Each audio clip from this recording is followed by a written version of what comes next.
Okay, tell me about making connections in history.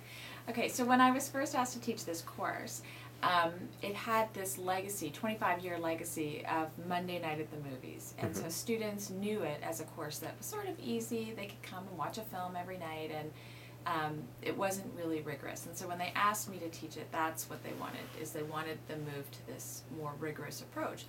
The challenge, though, is that I have students who are from first to fourth year from all disciplines. And so I don't really have the ability to sort of assume that students know about history or, even what historians do. Mm-hmm.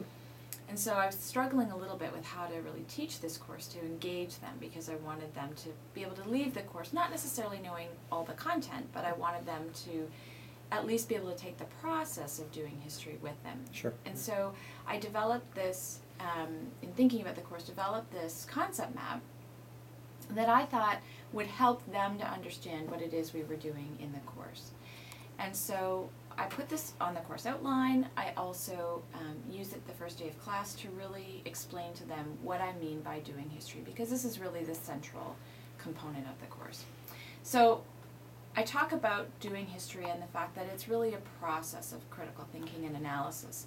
And I explain to them how, typically we start with history looking at texts is the most traditional way to think about history. What do you mean by text exactly? Well, historical documents, the things that we normally think of historians using. So archival documents, primary texts from a particular time period, that sort of thing. So in the context of this course, we deal with Cold War America, so they might look for JFK's papers or, that kind of thing.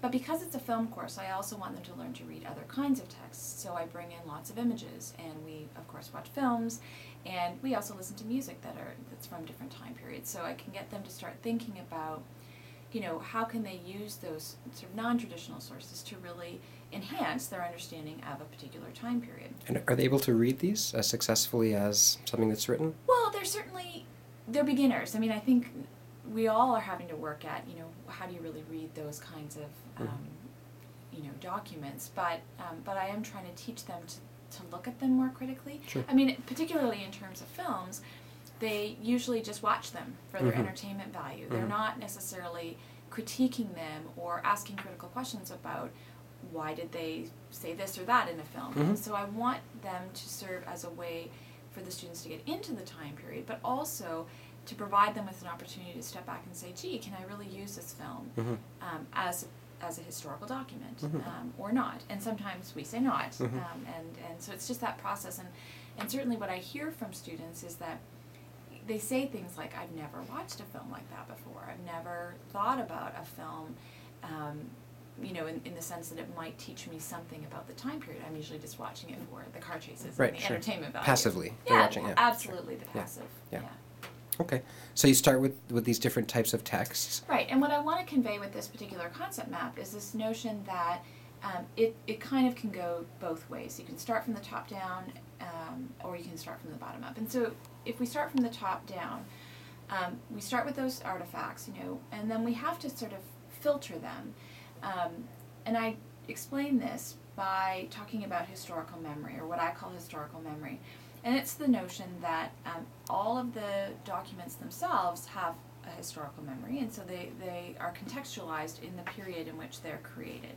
So, for instance, if we're looking at a film from the 1960s, we need to understand that it's a film from the 1960s, and there are certain things that are happening in that time period that shape how the filmmaker might create a particular film.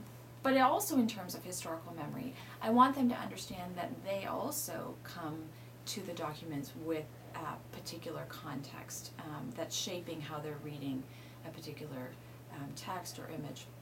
So historical memory really is about contextualization, putting it in a past context, putting it in their own context. That's right. I mean, figuring out what's happening in the period in which it was created, as well as the period in which they're viewing it. And so, in our post 9/11 world, that's really significant as we look at the Cold War, for instance, because it's shaping how they understand war, etc. Historical lenses, in a way, are easier because it's really the methodological approach that we use to reading a particular document. And so I often share with them that I'm a postmodern feminist historian, and so I see the world through those particular lenses and therefore read the texts in a particular way.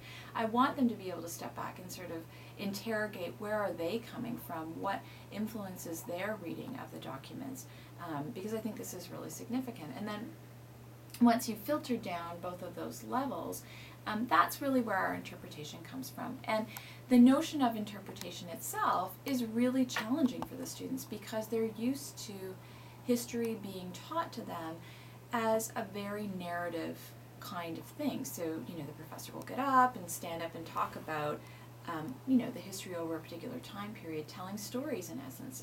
And I want them to understand that even they can interpret the past through their historical memory and historical lenses in a way that can be a contribution. Of course, what they're doing is often not the same as what we would do as professional historians, but they're starting that process, and I want them to understand that it is a process and that they can do this.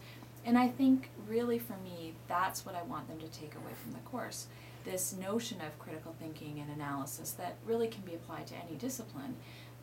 And so even if they don't remember everything about Cold War America, hopefully they will have remembered how to really ask questions about the past, which I think is really significant. Okay, now I noticed that the arrows in between the 4 spheres on your flowchart go both ways. Right. So the notion here is that you could also start with interpretation, and we often do that when we are doing history. We start with another historian's interpretation of the past, and so again, I want them to be able to go and through this process and sort of say, well, where is that historian coming from? So for instance, if it's something from the 1960s, I want them to understand, well, why would a historian have interpreted the documents that way given that particular time period? And similarly, I want them to read for the method, the approaches that the historians are using. So, my favorite example is, if you see the word social construction in someone's interpretation, then that sort of is the twig that, Sure, it's a trigger, yeah. Yeah, this is a postmodern approach, right? Someone's, assuming that this is constructed in a particular way. And so this notion of going from the bottom up is really deconstructing that interpretation that they've already encountered. Good. Thank you very much.